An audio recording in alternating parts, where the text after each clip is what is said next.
Client idéal en illustration. Business pour illustrateurs. Tu dessines beaucoup, tu postes beaucoup, tu crées des produits d'illustration, mais les ventes sont très irrégulières, voire non existantes. Pour toi qui veux vivre de l'art en tant qu'artiste freelance, c'est pas gagné. Ça m'est aussi arrivé pour des commandes d'illustration et surtout à des festivals. Genre, tu vois les voisins qui attirent du monde, qui vendent, et toi tu es là à côté à te dire, mais pourquoi pas moi aussi? Pourquoi personne s'intéresse à ce que je fais? Si tu es dans cette situation, alors j'ai une question pour toi. Est-ce que tu as défini ton client idéal et comment situer tes illustrations face à lui? Avec la bonne présentation, face aux bonnes personnes, ce sera beaucoup plus simple de vendre et d'attirer des gens qui sont vraiment fans de ce que tu fais. Si tu veux passer de l'art au business, bienvenue ou bon retour ici. Pense à t'abonner et activer la clochette de notification pour qu'on se retrouve tous les mardis à 18h. Bref, prêt à définir tes bases? Allez, c'est parti!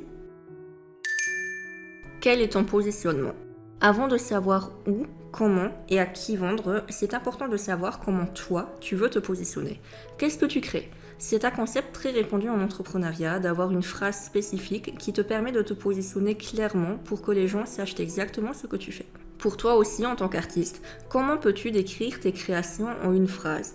Le but étant de 1. Décrire facilement tes travaux à quelqu'un, 2. Aider les gens à te recommander facilement parce qu'ils savent exactement ce que tu fais, et 3. Attirer les bons clients et repousser les mauvais. Et c'est vraiment valable à la fois pour tes commandes d'illustration, pour tes produits illustrés en boutique en ligne ou bien pour tes ventes d'illustrations en convention. Parce que oui, comme on verra dans la prochaine vidéo, il y a des bons et des mauvais clients. Pour être plus concrète, voici mon positionnement. Illustratrice traditionnelle et mangaka, féminité, mode et conte de fées. Ça renvoie plusieurs messages et ça en élimine d'autres. Si tu dis simplement que tu es artiste freelance ou illustratrice indépendante, c'est hyper vague. Les gens ne savent pas ce que tu fais. Des personnages, des décors, des vaisseaux spatiaux. Le fait de me définir avec manga, féminité, mode et conte de fées me permet d'avoir une audience spécifiquement intéressée par des personnages plus raffinés dans des univers historiques. Entre mon positionnement et mon portfolio, les chances sont très minces d'avoir quelqu'un qui me demande de faire des illustrations de dinosaures ou de dessiner des plans techniques de voitures. Bon, c'est bête comme exemple, mais tu vois le genre. Regarde un peu la différence. Je suis artiste versus je suis illustrateur de livres d'enfants. Peut-être que le premier artiste illustre aussi pour des enfants, mais en tant que potentiel client, c'est plus rassurant d'aller chez quelqu'un qui est spécialisé là-dedans parce qu'on veut des résultats concrets, non? Ton positionnement permet simplement aux gens de te situer face aux autres artistes et à te démarquer plus facilement pour attirer les bons clients, que ce soit pour des commissions, boutiques en ligne ou conventions. Naturellement, tu es libre de faire d'autres choses à côté si tu as envie. Juste pour exemple, la plupart de mes clients viennent pour des personnages féminins ou manga historiques, mais ça ne m'a pas empêché d'accepter des commandes pour illustrer des livres d'enfants avec des nounous et des fantômes parce que les projets étaient sympas. Encore une fois, ton positionnement est simplement là pour te définir plus facilement face aux autres. Et quand tu auras décidé de cela, tu peux passer au client idéal. Qui est ton client idéal? Ton positionnement, savoir exactement ce que tu fais, est important pour définir ton client idéal. Imagine, c'est le type de personne qui adore ce que tu fais, qui te suit partout sur les réseaux sociaux, qui adore passer des commandes d'illustration ou acheter tes goodies, qui te recommande à toutes ses connaissances. Et oui, on va cibler une audience spécifique parce qu'on ne peut pas plaire à tout le monde et ça ne sert à rien d'éparpiller ses efforts à vouloir vendre à tout prix. Certaines ventes, même si elles apportent de l'argent, ne servent en rien en soi parce qu'elles ne te permettent pas de vivre de l'art à long terme. Par exemple, vendre ton manga à ton oncle de 70 ans qui voulait juste faire bonne figure parce que c'est la famille est contre-productif, parce qu'il ne fera rien de ton livre et ne te recommandera probablement à personne. Oui, c'est de l'argent, mais ce livre tu aurais pu le vendre à quelqu'un d'hyper fan qui l'aurait montré à tous ses amis. Je comprends que ça peut paraître frustrant de se limiter à des personnes spécifiques, mais c'est impossible de vendre à tout le monde et c'est normal. C'est comme si à boucher, essayer de vendre une côtelette à un végétarien. Ça ne sert à rien d'essayer de convaincre des gens qui ne sont pas intéressés d'emblée. Et c'est pareil pour le dessin. Donc, comment définir ton client idéal? Voici différents aspects à creuser. 1. Féminin ou masculin? Avec mon style axé mode et girly, j'attire plutôt une audience féminine par exemple. 2. Quelle tranche d'âge? Enfant, ado, adulte, senior, plus tu seras concret, plus ce sera facile pour communiquer. Attention aussi au détour, un illustrateur jeunesse ciblera les enfants, mais il faut plaire aux parents aussi parce que ce sont eux qui achètent. 3. Quels revenus et quelles catégories socio-économiques? C'est important pour déterminer tes tarifs. Par exemple, un étudiant aura moins de budget qu'un adulte salarié. 4. Quels réseaux sociaux et lieux? Ça ne sert à rien de faire de la pub sur TikTok si tu cibles une audience de plus de 50 ans. Ou bien, est-ce que ton audience est plutôt offline, en salon et convention? 5. Quels intérêts et loisirs? Si tu sais ce que ton audience aime, tu peux créer des produits stratégiques. Par exemple, ton client idéal adore les mangas et la lecture, tu as différents choix idéaux. Des mangas et livres illustrés, des marque-pages, peut-être des illustrations en rapport avec les livres sur un badge, ou même un sac pour transporter tes lectures. 6. Quelles valeurs? Est-ce qu'il y a des causes qui tiennent à cœur à tes clients? Par exemple, s'ils sont respectueux de l'environnement et veulent soutenir de petites entreprises locales, tu peux communiquer sur des goodies produits localement, des emballages éco-friendly, etc. Si tu réussis au moins à définir ces 6 éléments, tu feras déjà un gros pas en avant. Avant d'expliquer concrètement à quoi ça sert et comment l'utiliser, je te passe mon avatar client pour mon travail d'illustratrice avec vente de produits, histoire de te donner une idée. Mon client idéal est une jeune femme entre 25 et 35 ans, déjà lancée dans la vie active et qui sait gérer son budget pour s'accorder quelques petits plaisirs. Elle aime s'évader dans des mondes imaginaires, lecture, film, théâtre, et apprécie le travail et l'élégance. On la trouve principalement à des events, parfois en ligne sur Instagram et Facebook, mais elle y est discrète et préfère le contact réel. Elle achète au coup de cœur quand elle est touchée par une expression de beauté et voit le travail de création artisanale derrière, car quand elle aime et respecte, elle veut soutenir. Tu vois le genre? En ayant un groupe de personnes spécifiques en tête, ça te permettra de mieux cibler, de mieux communiquer et de mieux vendre, comme on va le voir maintenant. Comment gères-tu ta communication et ton marketing?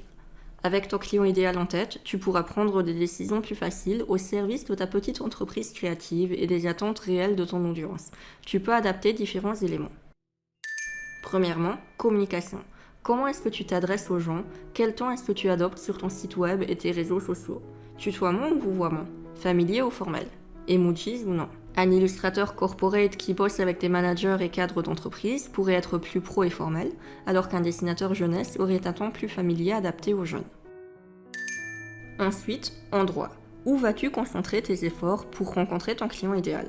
Encore une fois, si ton audience est principalement offline en convention et très peu présente sur les réseaux sociaux, ça ne sert à rien d'investir trop de temps, d'efforts et d'argent à faire des pubs de ouf sur Facebook. Oui, tu récolteras peut-être de nouvelles personnes, mais ce sera beaucoup plus lent et difficile de les convertir.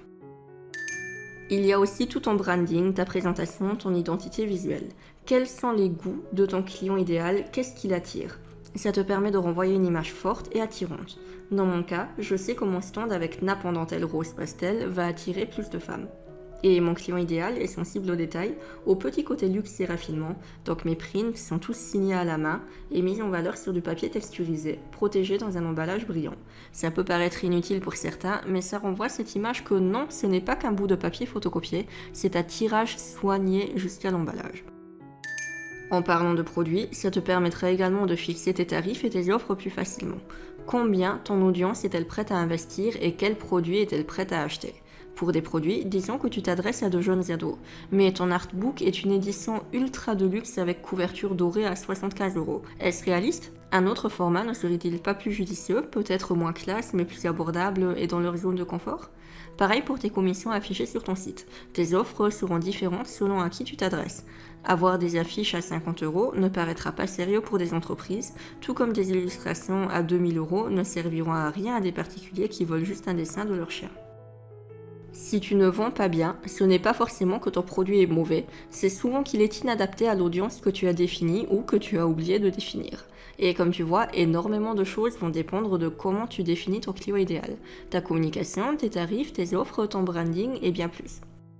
Sache aussi que tu peux avoir des clients idéaux différents selon les produits que tu vends. Par exemple, la vente de produits en allée jeunes créateurs peut être différente de la vente de commissions. Alors que ma cible pour les produits d'illustration est principalement constituée de particuliers, c'est complètement différent pour les commissions d'illustration où je me concentre davantage sur l'illustration commerciale et donc les entreprises ou bien des freelances. La communication est légèrement différente, mais globalement, je garde les mêmes couleurs et le même positionnement. Alors, en fonction de tes offres, comment peux-tu adapter tes clients idéaux? Pour t'aider dans tes réflexions, je te propose d'aller dans le lien en description pour télécharger ton business plan illustration, nouvelle version améliorée pour ceux qui l'ont déjà, qui te permettra de revoir les bases de ton business avec toute une partie dédiée au client idéal. Si tu veux construire une carrière qui fonctionne autour de l'illustration, c'est tellement important de définir clairement tes bases, donc profite de ce workbook. C'est gratuit en anglais et en français et créé pour t'aider à clarifier ta vision et te lancer plus facilement comme illustrateur. Bref, maintenant, j'adorerais te lire dans les commentaires. Quel est ton client idéal? Décris-le nous pour qu'on puisse se donner des idées et se motiver mutuellement. Et je serais d'ailleurs aussi curieuse de savoir comment cet épisode t'a aidé. Je suis consciente que c'est plus sec et théorique, mais c'est vraiment super important de définir les bonnes bases pour vivre décemment de ta passion en t'amusant. Et ça te permettra d'économiser beaucoup de temps, beaucoup d'efforts et beaucoup d'argent pour avancer plus vite vers tes objectifs. Dis-moi ce que tu en penses dans les commentaires et pense bien à télécharger ton business plan dans la description et naturellement à le remplir. On se retrouve la fois prochaine pour discuter du fait que non, tu ne peux pas plaire à tout le monde et c'est ok de refuser des clients et c'est même bénéfique pour ton business et ta créativité. De l'art au business, les mardis à 18h en alternance anglais et français. À très bientôt!